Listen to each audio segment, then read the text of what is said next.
Providing a service to those in need in Cass County, how the growing demand for help has led to a growing need for more staff. 2 people hit by a passing car on a Fargo street tonight. And making sure all is clear to resume classes after an unexpected day off at a Minnesota school. Live from Fargo and serving you on TV, online and on the go. This is Valley News Live 10 at 10.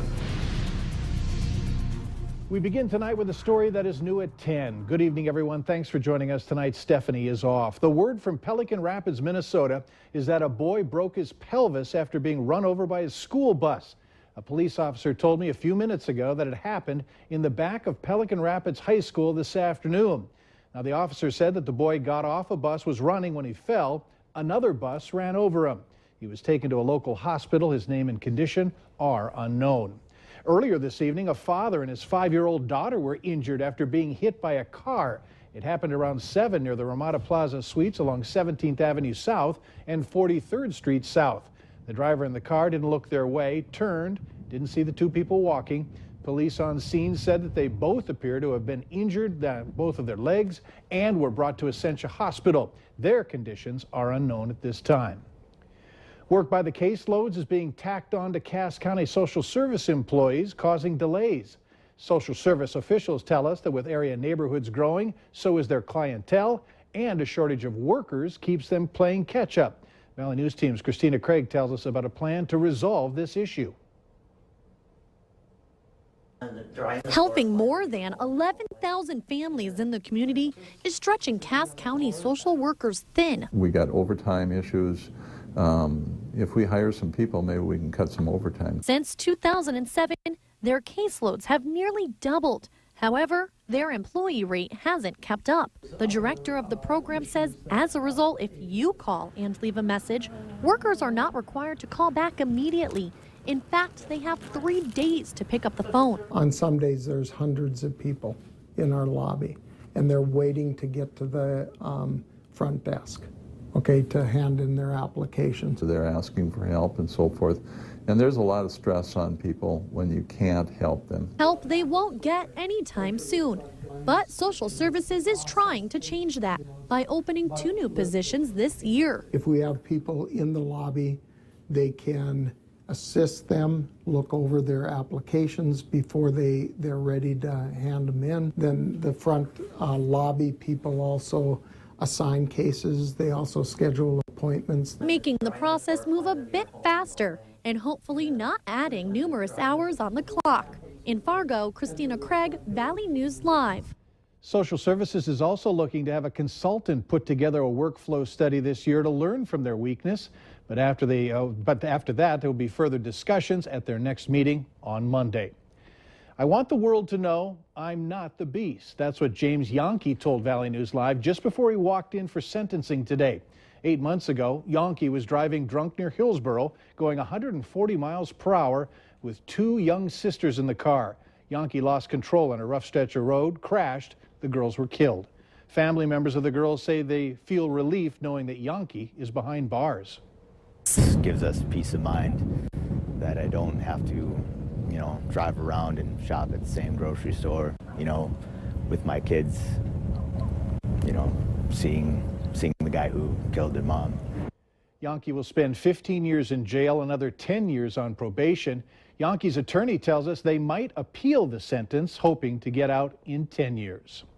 If you need help uncovering fraud or corruption in your community, call the Whistleblower Hotline. We'll do our best to get to the bottom of it. Call 701-237-6576 and leave your tip.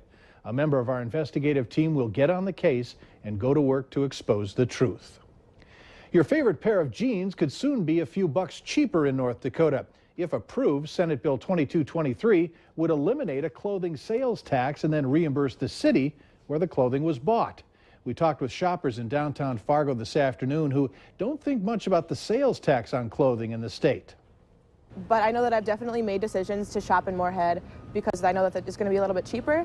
As a consumer, I know that I'd be happier if there was no sales tax in Fargo, although I'm not sure that my behavior would be incredibly affected. Senate Bill 2223 is still being discussed in committee. Also from Bismarck today, the Senate Judiciary Committee heard 5 bills to provide more support for human trafficking victims. The bills would provide immunity to minors who may have committed a crime while under the control of human traffickers, set up a statewide human trafficking commission, and lengthen the statute of limitations for such crimes to increase the chances of prosecution. The critical thing is that we send 2 messages. If you are a trafficker or you are a customer involved in the sex trade, we're coming after you. And if you're a victim caught in the grips of this horrible life, we will work with you to help you find a better life. No one spoke in opposition of any of the bills today. Medical issues are usually between you and your doctor, but a bill under consideration at the state capitol in Bismarck right now would get the government involved as well. A House bill dealing with mammography result notices would require that even in the event of a negative diagnosis, doctors would have to tell a patient if he or she had dense breast tissue. The concern is that these types of cases, mammographies can't always tell the difference between cancerous tissue and dense breast tissue. An actual cancer survivor testified today that patients need to be able to choose to have more tests done to help determine their risk of breast cancer. I'm nervous, but I am also very focused on the fact that we need to do this for the people in North Dakota. And I say people because breast cancer is also diagnosed in some men in our population. The bill has received backing from a number of state representatives. Egel says she hopes the bill gets a due pass recommendation. Local radio stations have teamed up again to raise money for the annual Cares for Kids Radiothon. Donations will benefit the Children's Miracle Network at Sanford Children's Hospital. This is the 15th year. Last year, more than $157,000 was raised. 100% of the funds raised stays local to help local children. Froggy and Y94 are the stations involved. Call the phone numbers if you'd like to donate. 701-478-KIDS, that's 5437, or 877-478-KIDS, that's 5437, to donate. And remember to like Valley News Live on Facebook. You can follow the latest news, weather, and breaking news updates anytime on your feed. Just search Valley News Live, like our page, and you'll stay informed throughout the entire day. Some University of North Dakota students have a little less financial stress to worry about. About $370,000 in scholarships awarded to 135 medical students. Funds for these scholarships came from various private sources, endowments, and scholarship funds. A bomb threat forced Southwest High School in Minneapolis to close today. Students received the message on Tuesday night that school was canceled due to a credible threat. Renee Tessman has our story. Southwest High School was very quiet today. The only activity, an officer walking the halls. Signs on all the doors read, "School closed today," a surprise to Kat Sears, who showed up for a job interview. I'm really shocked that there was a threat. Students received a call from the principal last night saying only that there had been a credible threat. And while they released few details, it was serious enough to shut down school for the entire day. 10th grader Antonia Contreras spent the day at her grandmother's house, some of it texting her friends. Well, most of them are happy because we don't have school. Like, they're not really worried about it, but I think it's kind of scary. She can't think of any students who would make a threat like this. At this point, school district officials are only saying it was a bomb threat and that police are investigating, and there are serious consequences for those who make threats to the school. Contreras is glad that Southwest puts students' safety first.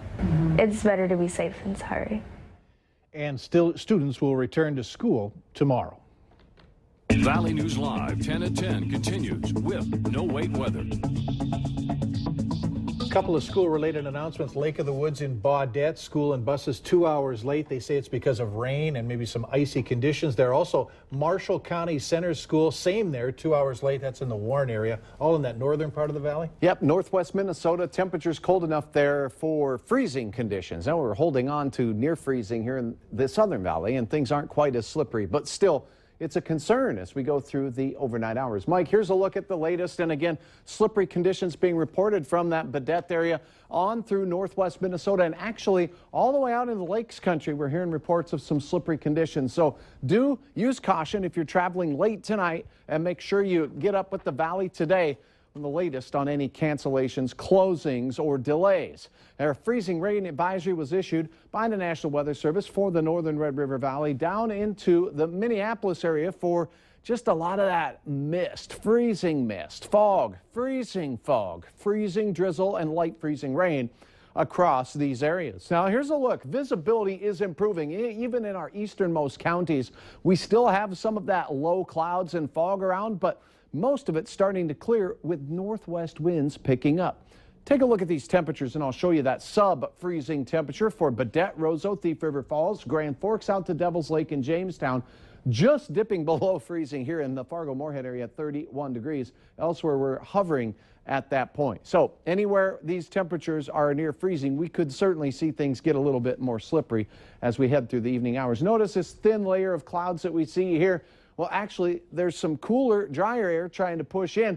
Any visibility problems and freezing drizzle is primarily moving off into southern, central, and eastern Minnesota at this time. So at least the risk of additional muck on the roads seems to be disappearing. Here's a look at our time lapse. We did have that rain move through, and then we've had several hours now of drying conditions as we've headed into the evening. Even the visibility on the tower cam improving through the 8 to 9 o'clock hour. And currently we have temperatures of 31 at Hector, northwest winds to 22 miles per hour. And here is a look at your hour-by-hour forecast. Heading to bed tonight, watch this, a breakup of those clouds to the north and west. Means cooler temperatures up north by sunrise tomorrow, 11 for Roseau and 15 in Baudette. Very slippery conditions, although we don't expect a lot of additional freezing drizzle during the overnight. The rest of us rising and shining in the 20s. Actually, highs for our Thursday will be here in the next 2 hours, just after midnight. Get out and enjoy, because most of the day tomorrow temperatures fall and dipsy-doodle right down into the teens. Take a look at this as the wind goes on. We'll be dipping into the teens. Then maybe a brief rise in the late to mid-afternoon hours into the upper teens for Fargo. But by the early evening hours already, single digits and a lot of clear skies across the valley. A very cool day. In the forecast, this is at 3 o'clock after school. We'll have single-digit readings from Langdon to Roseau, possibly Thief River Falls, and teens for Detroit Lakes. Down to the south and west of Fargo, temperatures closer to 25 degrees under partly cloudy skies. Your planner for Fargo in the morning, 24 gusty northwest winds, temperatures diving down into the upper teens for the early afternoon hours, and really wind chills with the northwest winds gusting to 30 miles per hour at times will be down in the single digits above and below zero. All of the beautiful sunsets we saw, like this one here by Brittany D. It's just something we'll have to hold on to in our memories. All right, let's take a look at that 7-day forecast. Buckshot, 28 degrees for Fargo, partly cloudy skies, light flurries, and then things change just a little bit heading into the weekend. Look at those low temperatures, below zero. Groundhog Day, 10 degrees. Temperatures falling like a 2-ton heavy thing as we go through the weekend. Buckshot, you don't say that to everybody. Not all the time. Usually around national championship time. All right, thanks. Yes. Later on Valley News Live 10 at 10, what the most recent blizzard out east cost the country and lost airline revenue. Up next, a new kind of cheerleading style that's spreading across the country.